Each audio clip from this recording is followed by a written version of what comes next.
How to deactivate Instagram account. Hey everybody, welcome back to our channel. In today's video I will guide you through the steps on how you can deactivate your Instagram account, so make sure to watch the video till the end.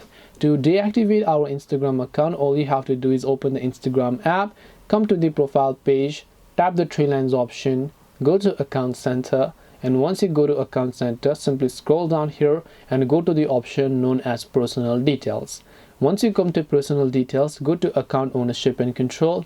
From here, just go to deactivation or deletion, and once you do that, select your Instagram account, and since you want to just deactivate it, just leave it at deactivate option and then tap on continue. Once done, simply select your reason, enter the password, tap and continue, and your account will get temporarily deactivated.